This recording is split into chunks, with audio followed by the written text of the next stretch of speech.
Hello again. Welcome again to another episode of the Just Talking podcast. Again, I've got Maddie Wheeler with me with Corteva Range and Pasture, and today we want to talk to you a little bit about fence line control, brush control, some of these woody hard stem control plants that just really will inundate a fence row if they ain't taken care of somewhere or another.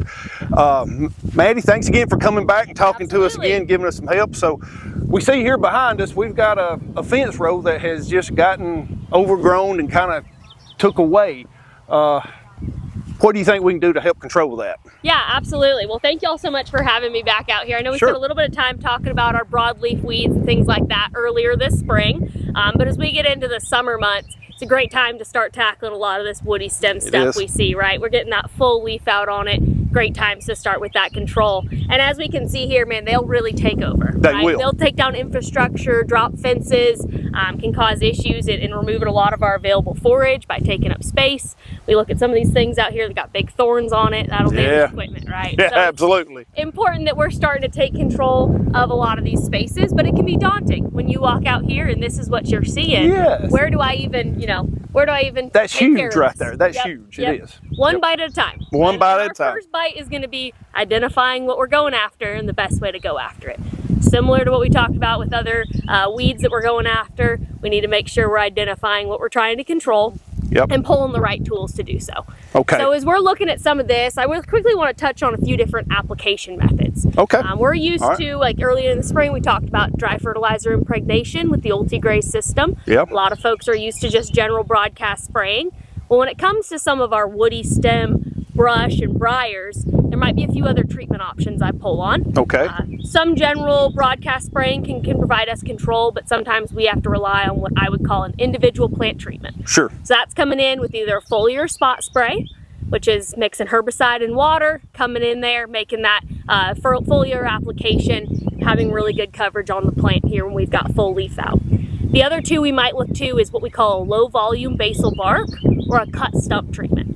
Some folks are not as familiar with these, but this is typically when we're going to be using a herbicide and an oil carrier to go in and target the base of those plants. Okay. So we're going to either be treating in that low volume basal bark, the bottom 12 to 15 inches of a 6-inch or less diameter stem, getting that control down there. So when we look at something that's really big like this, and I don't want to necessarily be trying to spray over the top of it, maybe I'm going to go in there and concentrate near the base of it. Yeah. The other thing we can do is actually remove that plant, so cut it off at the stump and then treat that stump to prevent regrowth. So there's a few ways we can tackle this when we have such big overgrowth, where we need to start breaking it down piece by piece to be able to get control. Okay, all right, and that's a good point. You're talking about just a broadcast spray over. We always, when we're doing this, we always need to be aware of what's on the other side of that. Absolutely. Because if this is a property line, you never know what your neighbor might have over there that you're going to affect if we don't pay attention to what's over there. So that basal bark treatment might be the option we need to go with if our neighbor has a garden or some kind of sensitive thing on the other side there, right? Absolutely, yeah. I don't necessarily want to just be spraying everything up as high as I can get it. And there's some species that aren't very effective with controlling with a normal foliar application. Either they've grown up to a size where we just don't get enough translocation of the herbicide through the leaf, or we'll make it sick and blow the leaves off of it before we get the root kill. So again, the importance of identifying what we've got so that we aren't just putting money out there to try and control it. We're actually targeting our application to the point where we're going to see progress. But we want to actually make progress year over year to be able to reduce the population and see the benefit of what we're putting in to try and have control. Because this would take some time. This would take to clear all that up. It's just a slow process. It's not going to happen 1 year, might not happen in 2, but you can begin in 1 year starting the process to carry it on through, right? Absolutely, yeah. Improvement year over year is going to get us to the point where we want to be. Leaving it and doing nothing is just going to get worse. So we need to try and regain that ground. Might not be as satisfying to have to make some repeat applications, but we want to start getting on top of that stuff so that we can see improvement in the long run. Yes, because you talked about equipment breakdown and stuff. Nowadays, a fence is very expensive to build. You know, you go to paying $6 for some T-posts and $12, $15 for some wood posts, and your wire is $60, $70 a roll. That will destroy that in just a couple of years. So you have a huge investment that you need to protect when you have a fence in that type situation there. Absolutely. products do you think will fit this bill right here? Yeah, so we've got a few different things we can pull from. If someone has an area where they just don't care, they need a non-selective, they want to fully clear things out, a glyphosate type product can help in that. But that's not going to be grass safe. So if there are desirables out there, we want to target in just for some of that woody stem, I'm going to pull for something like Pasture Guard HL or Remedy, typically is my two bases. Those we use a lot in, especially that Remedy product, the low volume basal bark or cut stump is usually what we're pulling there. For some of these species, I might bring a little bit of something like Duracor in to help with some of the resprout. So we've got a few calorie pairs. I know we'll take a look at some of those calorie wild Bradford pears here today. A lot of times if I'm coming in with that cut stump, I'll do primarily Remedy, a little bit of Duracor and that oil carrier, and that's been a really good combination to go after them. If you do have a pesticide license, there are a few more restricted herbicides we can go after with things like Surmount and some of those that can be really helpful. But we've got a few different mixes that we can pull. So that's the importance. Identify, come by the store, work with y'all there at the co-op to identify what exact mix needs to go in the tank so that we're not just putting something out that we think's gonna get it. We're able to actually target it and make improvement. Right, right. Now, when you say an oil carrier, are you meaning a crop oil or a methylated seed oil, surfactant, or all of them? What do you mean? Great question. So the one I'd say we see most commonly is just going to to be diesel fuel. So we'll use a Remedy diesel and go out there. There's some basal oils and things like that that we can mix in there, but it's going to be more in that diesel fuel basal oil world, not as much in the surfactant of methylated seed oil. We're going to go in and target. Just really helps us stick there to the base of the plant. Yeah, and when we say we're using some diesel fuel, we do want to be respectful of the environment, because diesel fuel is what we all know diesel fuel is, right? Yep, so absolutely. So we do want to be respectful and know where we're putting that and just control what we're doing. You know, be good to the environment, and the environment will be good back to us. Yeah, we want to steward everything across the board, right? We've got a lot of helpful tools that we can use to tackle things in our pasture and hayland, like a lot of things in our life. We got to steward them properly. Absolutely. The nice thing about that low volume basal bark or cut stump is we're really able to target that application. In that cut stump, I'm just treating the outside ring, exposed bark, and in the exposed roots. I'm not pouring that mixture over where it's running off everywhere. Yes. So I'm able to really target those applications so that we're preventing any further issue in that way. Yes, yes. Good, good. All right, so now we got a good idea about this. Let's go over here and look at some calorie pairs and give an idea, because this is a problem that a lot of people face and might not know how to treat it. So absolutely, let's go take a look. Let's take a walk over here. All right, Maddie, we're back here at, this looks a lot like what they call a Bradford pear, but this is actually a calorie pear. Yep.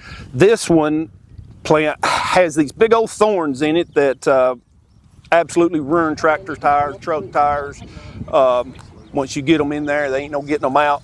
A lot of people has these problems. They really maybe not realize it because maybe they have a Bradford pear in their yard or their neighbors, and all those pretty flowers, they fly around and they land, and this is what we end up with. Exactly. This is actually the parent of a Bradford pear. Yep, we get that variety change as we come over here. Man, they might be pretty early in the spring in our subdivisions in our front yard, but they can cause us some big problems in our pasture, and they can really take over. Right? Yes. We talk about them being what we say a prolific resprouter. You're going to mow this thing off, and it's going to say, watch me put some more stuff up. So it's going to continue to come back. We won't see the progress with running the bush hog. There are certain things that we can, clip back with a bush hog and improve year over year. Things like our calorie pear, privet, a lot of our briars and things like that, they're just not the case. They're going to continue coming back and become worse and worse problems. And we really need to make sure we're targeting this appropriately so that we can get the control we want to see. Might be a little more labor intensive than we want, right? There's not just a one and done where we can spray it over the top and go in most case scenarios, but it's going to pay off in the long run to take care of this. It will, because this is a very expensive pest that if you don't pay attention to, like we said, tractor tires, it could get all four really easily and really quick. So an idea of what you think we could use to take care of this. Yeah, when we're seeing something of this size, especially when I can get in on the base and we're seeing these stems come up in less than 6 inches in diameter, that low volume basal bark, utilizing Remedy, a little bit of Duracor, and that oil carrier is going to be really handy to get that control. Now the thing about that application is it's important to then let it sit. We're gonna wait as long as possible, let it work through that root system, and that goes for a lot of our brush species. We might wanna come and clip it off right away, especially with like a briar late in the summer. We need to give time to get that full root kill as we come through. If we start getting smaller of these little guys here that are sprouting up, a foliar application might be more successful than when they're bigger, but it's going to be similar to wanting to make sure it's got that full leaf out. So we're going to need to come treat it here in the summer when it's got full leaf out, and I'm talking pretty small. Once these start getting size to them, or we've cut them in previous years, going in with an individual spot spray foliar is going to give us good coverage. But if they start getting size, we need to get into the base of them and really take care of them, kind of take it to them, even though it's more labor intensive to see that improvement year over year. So small, we're saying 4 to 6 inches? When we're starting to see them pop up. Yep. So if we've got some small ones out there and we're broadcast for some other broadleafs, we might capture them. But if they start to come up into that foot, or even taller than that, making sure we're coming in for an individual plant treatment is going to be a lot more successful. Okay. More labor intensive, but more successful. So the broadcast spray would be Remedy and some Duracor mixture in it? Yep, or Duracor and Pasture Guard. When we start getting into this woody stem stuff, I'm going to rely on products that have trichopyr in them. So stuff like Remedy or Pasture Guard. You know, it's been shown that Pasture Guard can be very successful on this as well in that mixture. But I just need to choose the right application method for the size it is. Okay, all right. So one thing to note, that if you come in and you spray this, ever how you do it, and it dies, it's important to get this plant out of your pasture because the thorns are still on that. If you let it die and just let it hang there, and then after you think it's dead, you bush hog, you still have the thorns out there. So it's very important to get this whole thing out of your pasture and put it in a hole and burn it or something to just get rid of that, right? Absolutely. And for something like this size, even though I could come in with that low volume basal bark, and if we come down here, we can see all that resprout that's coming out of the base. It might look like its own, but it's coming right out of the base there. If I've just got some that are this height, I might just go ahead with the cut stump right now.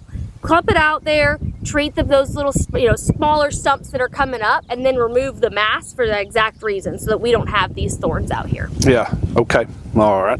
Well, a lot of people has these problems, they just don't realize it so much, but do you think just some folks just using regular Duracor over time that's got neighbors and maybe they've got Bradford pears and now them little flowers blow everywhere. When they're real small, do you think Duracor does a pretty good job of them? If somebody sprays regularly, if they maintain their farm? I think the general maintenance of our farm is probably what's playing into that, right? We're probably a more intensive manager in that space where we've got a good stand of grass and not as much available space for this to come up. I personally haven't seen just a lot of straight Duracor on there. We probably are getting maybe a little bit of control when they're real small in that nature. But Duracor is going to be primarily more of a broadleaf herbicide, where something like Remedy or Pasture Guard is tailored to more of this woody stem type stuff. But in a situation where I've got a much more dense stand of grass, I've got the right management tactics going into that, I might not be seeing as much of this out in the middle. It might just be more on my fence rows. On your fence rows. Yep, absolutely. All right, well, some good information. Now, let's walk on over here and let's look at another problem that we've got. Perfect. All right, come on over here. Okay, Maddie, we're right here at the last thing we want to look at, and this is obviously a briar. There's several different kinds of briars, but this is, can you identify that, know which exactly that might be? It could be as we look at some of like our sawtooth briars or common briars. I think a lot of what folks will run into is like blackberries and things like that on our fence rows.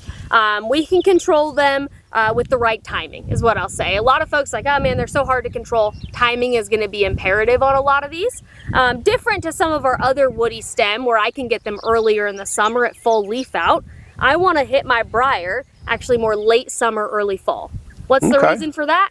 It's a perennial, and I want it to be able to pull everything into the root so I can get that root system kill. So what's going to be my indicator? When we start getting fruit drop, it's put out for its reproduction, it's going to start pulling things in for the winter months. Great time to hit it before we get a hard frost. So think post fruit drop into that, prior to hard frost time frame, we can come after a lot of our briars and see a lot of success in controlling them.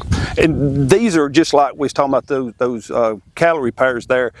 Bush hogging them, it's just kind of making them mad and it's going to spread them. Yep. It's going to take a chemical application to do away with this problem that's here, right?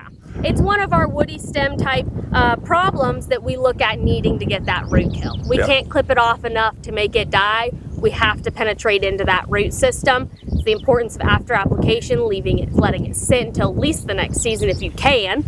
You know, a lot of folks want to come back and say, man, it's dead on top.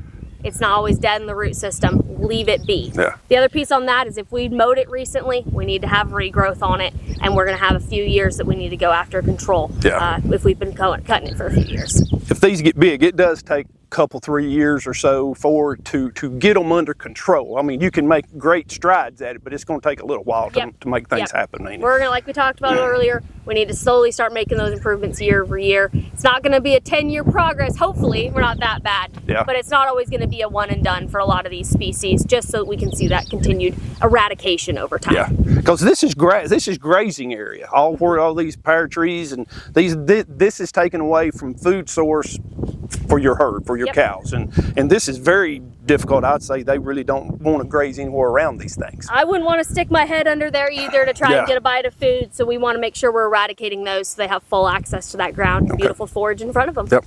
Same Duracore remedy application on some of these? Absolutely, yep. I love a Duracore remedy application on our fence rows for things like our briars. Great way to go after it. Pasture Guard by itself will be good as well, and we can target these a lot of times either broadcast spray or with that individual plant treatment foliar type spray or spot spray to get really good coverage on it and take care of them. All right, good deal, good deal. Maddie, thanks for coming and helping us today. Folks, if you got questions about what type of weed brush you may have, contact us at the co-op, either Albertville, Crossville, Rainsville. We can come help if we can't figure it out. Maddie's available. We'll get her over here to come help us, and we'll give you a good plan of how to begin cleaning up your farm to make it more livestock friendly, whether it's horses or cows, whatever you got there. So folks, just holler at us if we can help you, and thank you again for joining us.